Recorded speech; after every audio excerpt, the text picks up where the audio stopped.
Existe algum vestígio da evolução do seu corpo?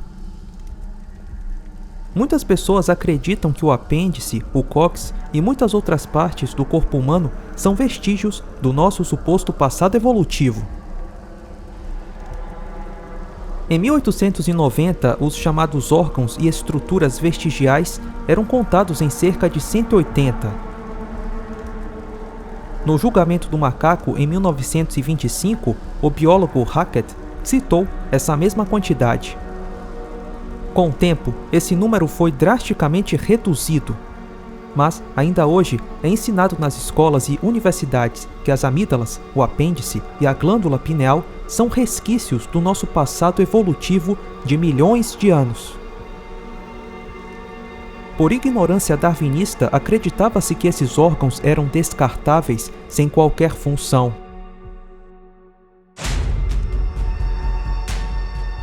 Durante muitas décadas, a seita evolucionista argumentava que o apêndice era um órgão inútil, uma sobra da evolução. Em seu livro A Descendência do Homem, Darwin citou o apêndice humano como um exemplo de órgão vestigial. Mas Darwin estava errado. Hoje sabemos que o apêndice é uma fonte importante na produção de anticorpos, e assim, uma parte do sistema imunológico humano. O apêndice também pode servir como compartimento para bactérias benéficas que são necessárias para a digestão. Nada melhor do que um dia após o outro. Os criacionistas têm alertado, desde sempre, de que não existem órgãos vestigiais. Os darwinistas também diziam que as amígdalas eram vestigiais e até recomendavam a sua remoção. Pesquisas recentes mostram que a remoção das amígdalas possui efeitos a longo prazo, prejudicando o sistema imunológico e aumentando o risco para algumas doenças autoimunes. As amígdalas não são vestigiais. E o músculo palmar longo é também uma parte vestigial do nosso corpo que restou depois de milhões de anos de evolução? A ausência desse músculo tem pouco, se não nenhum impacto em nossas vidas. Vemos características variáveis em todas as espécies. Um estudo recente acompanhou mais de 1000 bicos de tentilhões. Esse estudo mostrou que os tentilhões têm mecanismos epigenéticos que mudam os bicos dentro de uma geração. Vemos a mesma coisa com lagartos enormes que mudam rapidamente o comprimento das pernas dentro de uma geração, com base no tipo de vegetação que se adaptaram. Portanto, a variabilidade que vemos entre pessoas com e sem um músculo palmar longo não tem nada a ver com evolução, mas sim com design. A variabilidade que foi pré-projetada em nossos genes, transmitida por Adão, o primeiro ser humano.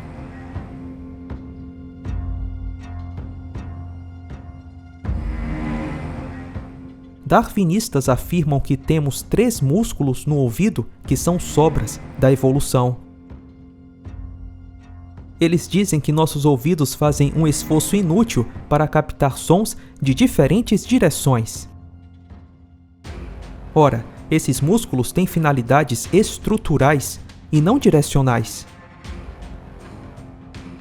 Quando esses músculos não se desenvolvem adequadamente, surgem todos os tipos de problemas que podem até exigir cirurgia. Durante nosso desenvolvimento no útero, esses 3 músculos definem o formato da orelha. Eles sustentam os ouvidos durante o desenvolvimento, apoiam a circulação sanguínea na lateral da cabeça, protegem as estruturas subjacentes e estabilizam o ouvido externo na sua posição adequada.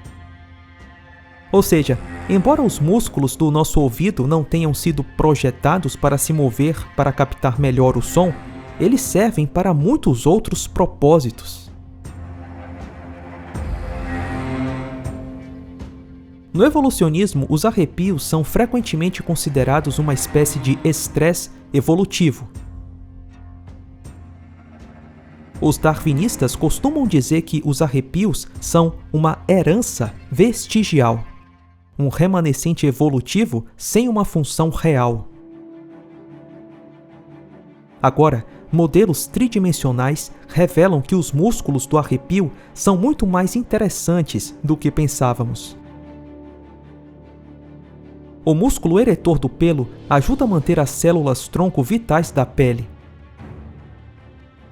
um local que protege e mantém as populações dessas células. Além disso, do ponto de vista prático, os arrepios ajudam a nos manter aquecidos, gerando calor e retendo uma camada de ar quando estamos com frio. Uma equipe de pesquisadores de Harvard descobriu que os arrepios podem desencadear o crescimento de novos pelos.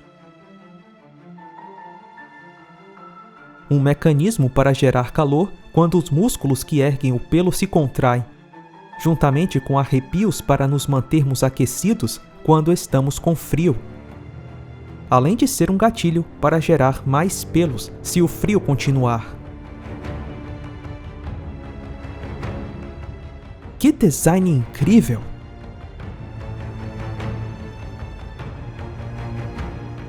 O dente do siso é um termo popular para os nossos terceiros molares, que às vezes não se desenvolvem adequadamente.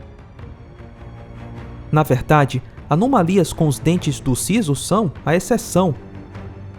Eu, por exemplo, tenho todos os dentes do siso e nenhum deles tem problema.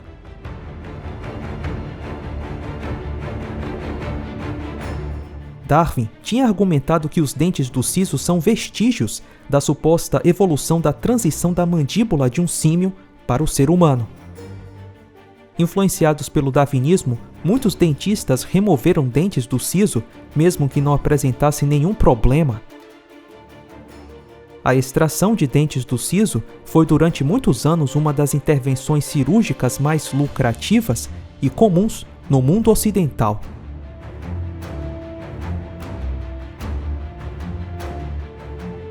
Ora, os dentes do siso têm uma função de mastigação, assim como todos os outros dentes, e não há nenhuma justificativa científica para a crença de que eles são inúteis.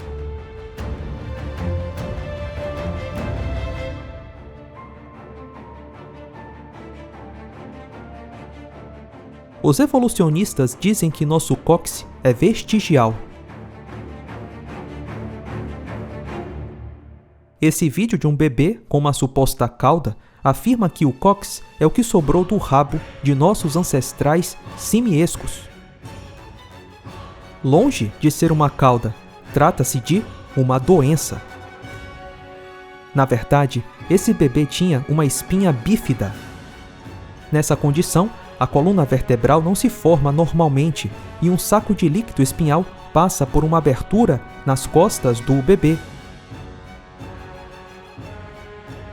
Os evolucionistas estão desesperados por evidências de órgãos vestigiais e acabam recorrendo para doenças e malformações.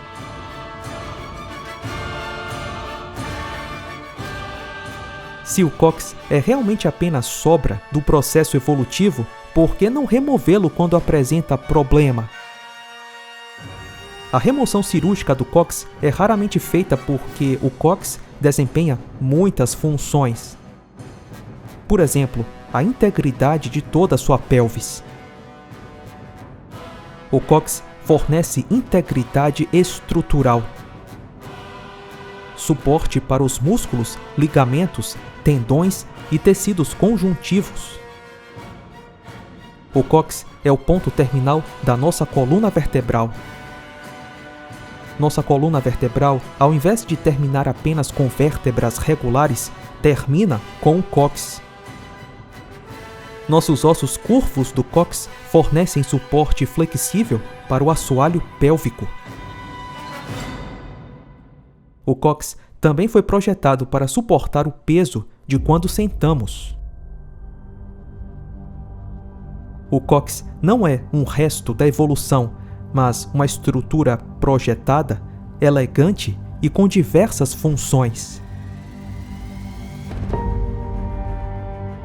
Nenhum desses órgãos são desprezíveis resquícios evolutivos. São órgãos totalmente formados e que exercem funções no corpo humano como qualquer outro órgão. O Criador, Jesus Cristo, projetou os seres humanos desde o início como seres completos, com sistemas multifuncionais e interconectados. Basta olhar para nosso sistema circulatório, respiratório, nervoso, digestivo, esquelético, muscular, dentre muitos outros. Nenhum grupo de pessoas na Terra está sem esses sistemas, e eles não estão evoluindo ao longo do tempo.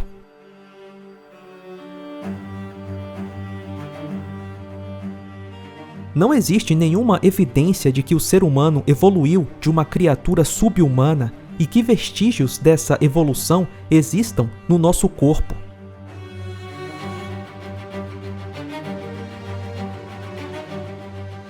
A evidência de um design totalmente funcional mostra que todos os nossos sistemas foram feitos prontos, desde o começo.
A evolução é uma farsa.